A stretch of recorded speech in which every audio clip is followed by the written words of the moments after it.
കണ്ണൂർ കുറുപ്പമ്പടിയിൽ പ്രായപൂർത്തിയാകാത്ത സഹോദരിമാരെ പീഡിപ്പിച്ച പ്രതി അയ്യമ്പുഴ സ്വദേശി ധനേഷിനെ ഇന്ന് കോടതിയിൽ ഹാജരാക്കിയേക്കും. 12ഉം 10ഉം വയസ്സ് പ്രായമുള്ള പെൺകുഞ്ഞുങ്ങളെയാണ് അമ്മയുടെ ആൺസുഹൃത്തായ ഇയാൾ പീഡനത്തിന് ഇരയാക്കിയത്. 2023 ജൂൺ മുതൽ ഡ്രൈവറായ ധനേഷ് കുട്ടികളെ പീഡിപ്പിച്ചു വരികയായിരുന്നുവെന്ന് പോലീസ് വ്യക്തമാക്കി. അതേസമയം കുട്ടികൾ പീഡനത്തിനിരയായതിൽ അമ്മയുടെ പങ്ക് പരിശോധിച്ചു വരികയാണ് പോലീസ്. ഡാനി പോൾ ചേരുന്നു വിവരങ്ങളുമായി. Dani, good morning. നമ്മളെയൊക്കെ ഏറെ അസ്വസ്ഥപ്പെടുത്തിയ ഒരു വാർത്തയാണ് കഴിഞ്ഞ ദിവസം വന്നത്. ഈ 10ഉം 12ഉം വയസ്സുള്ള 2 കുഞ്ഞുങ്ങളെയാണ് ഈ ധനേഷ് വർഷങ്ങളായി പീഡിപ്പിച്ചുകൊണ്ടിരുന്നത്. മാത്രവുമല്ല, ഇവരുടെ സുഹൃത്തുക്കൾ, സുഹൃത്തുക്കളെ കൂടി വീട്ടിലേക്ക് എത്തിക്കണം എന്നതടക്കം ഈ കുട്ടികളോട് ആവശ്യപ്പെട്ടിരുന്നു ഇയാൾ എന്നുള്ളതാണ് ഏറെ ഞെട്ടിപ്പിക്കുന്ന കാര്യം. എന്തായാലും കുട്ടികൾ സുഹൃത്തുക്കൾക്ക് എഴുതിയ ഒരു കത്തിലൂടെയാണ് ഈ ഞെട്ടിപ്പിക്കുന്ന വാർത്ത പുറം ലോകത്തേക്ക് എത്തുന്നത്. അറസ്റ്റ് രേഖപ്പെടുത്തിയതിനു ശേഷവും മാധ്യമങ്ങൾക്ക് മുമ്പിലേക്ക് ഒരു മുഖം മറയ്ക്കാൻ പോലും തയ്യാറാകാതെ തെല്ലും കുറ്റബോധമില്ലാതെ നടന്നു വരുന്ന പ്രതിയായ ധനേഷിനെയൊക്കെ നമ്മൾ ഇന്നലെ കണ്ടതാണ്. ഈ കേസുമായി ബന്ധപ്പെട്ട അന്വേഷണം എങ്ങനെയാണ് പുരോഗമിക്കുന്നത്? ഇന്ന് തന്നെ കോടതിയിൽ ഹാജരാക്കാൻ തന്നെയല്ലേ നീക്കം?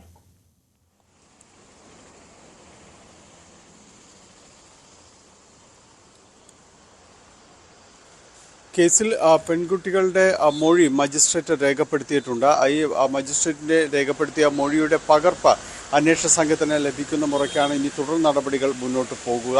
ഇന്നലെ ധനേഷിനെ കോടതിയിൽ ഹാജരാക്കുകയും റിമാൻഡ് ചെയ്യുകയും ചെയ്തിട്ടുണ്ട്. ജുഡീഷ്യൽ കസ്റ്റഡിയിൽ വിട്ടിട്ടുണ്ട്. ധനേഷിന് വേണ്ടി കോടതിയിൽ ഇനി ഒരു കസ്റ്റഡി അപേക്ഷ അടക്കം പോലീസ് സമർപ്പിക്കും. അത് കസ്റ്റഡി അപേക്ഷ ഇന്ന് സമർപ്പിക്കുമെന്നാണ് നമ്മൾ മനസ്സിലാക്കുന്നത്. എന്തായാലും ഇതിൽ ഏറ്റവും നിർണായകം എന്ന് പറയുന്നത് കുട്ടികൾ നൽകിയിരിക്കുന്ന മൊഴിയിൽ അതിലെ ഒരു വസ്തുതകളാണ്. ഇത് എത്രമാത്രം അമ്മയ്ക്ക് ഈ വിവരങ്ങൾ അറിയാവുന്നു എന്നതടക്കമുള്ള കാര്യങ്ങൾ പോലീസ് പരിശോധിക്കുന്നുണ്ട്. നിലവിൽ ഇപ്പോൾ ധനേഷിന് പ്രാഥമികമായുള്ളൊരു ചോദ്യം ചെയ്യൽ മാത്രമാണ് അതിൽ സംബന്ധിയായ കാര്യങ്ങളിൽ പൂർത്തിയായിട്ടുള്ളത്. ഇയാളെ കസ്റ്റഡിയിൽ വാങ്ങി ചോദ്യം ചെയ്യേണ്ടതുണ്ട്.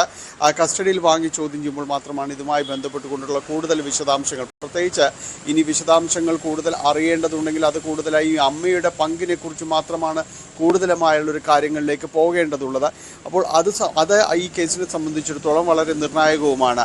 അമ്മയ്ക്ക് ഇതുമായി ബന്ധപ്പെട്ടുകൊണ്ട് ഇതിൽ എന്ത് അറിയാമായിരുന്നു, എന്ത് പങ്ക് അവർക്കുണ്ട്, ഏതെങ്കിലും രീതിയിലുള്ള നിർബന്ധങ്ങൾ അവരുടെ ഭാഗത്തുനിന്നുണ്ടായിരുന്നോ എന്നതടക്കമുള്ള കാര്യങ്ങൾ, അതിൻ്റെ വിശദാംശങ്ങളടക്കം ലഭ്യമാകേണ്ടതുണ്ട്. അതിന് ഈ പ്രതിയായ ധനേഷിനെ, അമ്മയുടെ സുഹൃത്ത് ധനേഷിനെ വിശദമായി തന്നെ ചോദ്യം ചെയ്യേണ്ടതുണ്ട്.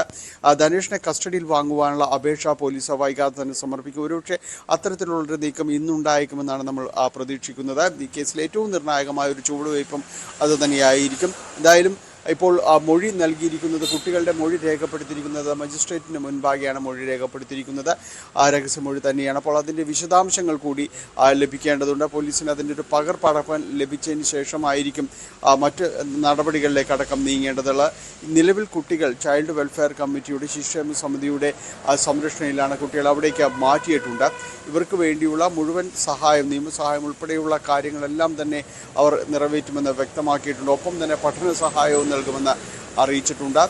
കഴിഞ്ഞ ദിവസം ഇന്നലെ വൈകിട്ടോടുകൂടി തന്നെ ധനേഷിനെ കോടതിയിൽ ഹാജരാക്കിയിരുന്നു. കോടതിയിൽ ഹാജരാക്കി റിമാൻഡ് ചെയ്യുകയും ചെയ്തിരുന്നു. ഏതായാലും ഇനിയുള്ള പോലീസിൻ്റെ നീക്കങ്ങൾ, കോടതിയിൽ നിന്ന് ലഭിക്കുന്ന മൊഴിപ്പകർപ്പ്, അതോടൊപ്പം തന്നെ ഈ ധനേഷിനെ കസ്റ്റഡിയിലേക്ക് ലഭിക്കുമ്പോൾ അതിൽ ചോദ്യം ചെയ്യുന്ന ലഭിക്കുന്ന വിവരങ്ങൾ, ഇത് സംബന്ധിയായ കാര്യങ്ങളിലായിരിക്കും മുന്നോട്ട് പോവുക.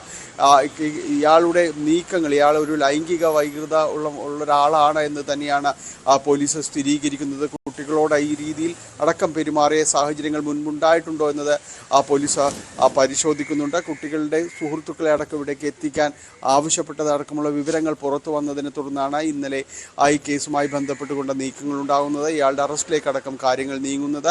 ധനേഷ് സംബന്ധമായ കാര്യങ്ങളിൽ, ഇയാളുടെ ഒരു പശ്ചാത്തല സംബന്ധിയായ കാര്യങ്ങൾ പോലീസ് കൂടുതൽ അന്വേഷണം നടത്തുന്നുണ്ട്. അതിൽ പ്രധാനം ഈ സമാനമായ രീതിയിലുള്ളൊരു കുറ്റകൃത്യങ്ങൾ അയാൾ എവിടെയെങ്കിലും ഏർപ്പെട്ടിട്ടുണ്ടോ എന്നതടക്കമുള്ള വിശദാംശങ്ങൾ ശേഖരിക്കുകയാണ്. ഒപ്പം തന്നെയും ഈ കേസിൽ അമ്മയുടെ പങ്കുണ്ടോ എന്നതാണ് ഇനി ഈ കേസിൽ ഏറ്റവും നിർണായകമാകുക. ഡാനി സൂചിപ്പിച്ചതുപോലെ തന്നെ ഈ കേസിലെ അമ്മയുടെ പങ്ക് അത് കണ്ടെത്തേണ്ടത് നിർണായകമാണ്. ഒപ്പം ഈ ധനേഷിന്റെ പശ്ചാത്തലം, ഇയാൾ മുമ്പും സമാനമായ രീതിയിലുള്ള കുറ്റകൃത്യങ്ങൾ നടത്തിയിട്ടുണ്ടോ എന്നുള്ളത് പോലീസിന് കണ്ടെത്തേണ്ടതുണ്ട്. ഈ അമ്മയുമായി ഈ ധനേഷ് ബന്ധം സ്ഥാപിച്ചിട്ട് എത്ര കാലമായി, എത്ര വർഷമായി ഈ കുടുംബം ഇവരുമായി, ഈ ധനേഷുമായി ബന്ധപ്പെട്ടിരിക്കുന്നു? അത്തരത്തിലുള്ള വിവരങ്ങൾ പോലീസ് കൈമാറുന്നുണ്ടോ?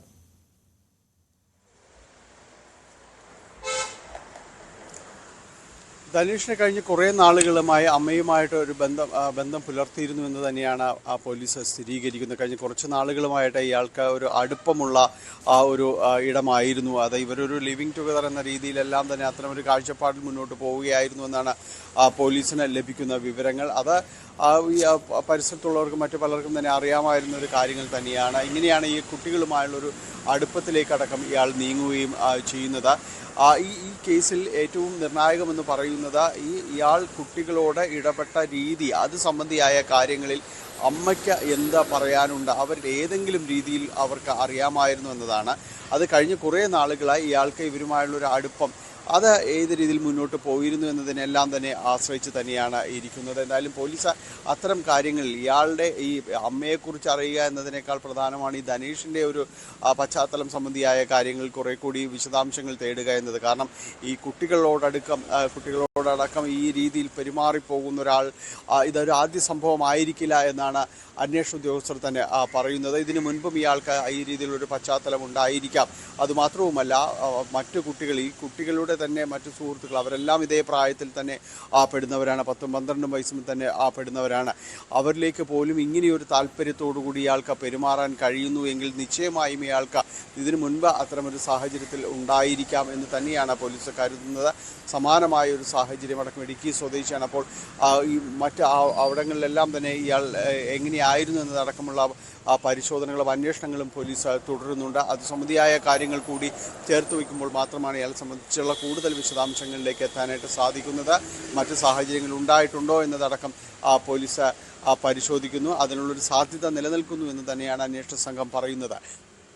തീർച്ചയായും ഡാനി പോളാണ് വിശദാംശങ്ങൾ നൽകിയത്. എന്തായാലും ഈ വിഷയത്തിൽ, ഈ കേസിൽ അമ്മയുടെ പങ്ക് അത് അന്വേഷിച്ച് കണ്ടെത്തേണ്ടതുണ്ട്, ഏറെ നിർണായകമാണ്. ഒപ്പം ഈ ധനേഷ് എന്ന പ്രതി സമാനമായ രീതിയിൽ മുമ്പും കുറ്റകൃത്യത്തിൽ ഏർപ്പെട്ടിട്ടുണ്ടോ എന്നുള്ളതടക്കം പോലീസ് അന്വേഷിക്കുകയാണ്. പശ്ചാത്തലമടക്കം പോലീസ് തിരയുകയാണ്. എന്തായാലും ഇന്ന് കോടതിയിൽ ഹാജരാക്കിയേക്കും പ്രതിയെ എന്നുള്ളതാണ് മനസ്സിലാക്കാൻ കഴിയുന്നത്. കുട്ടികളുടെ രഹസ്യമൊഴി രേഖപ്പെടുത്തിയിട്ടുണ്ട്.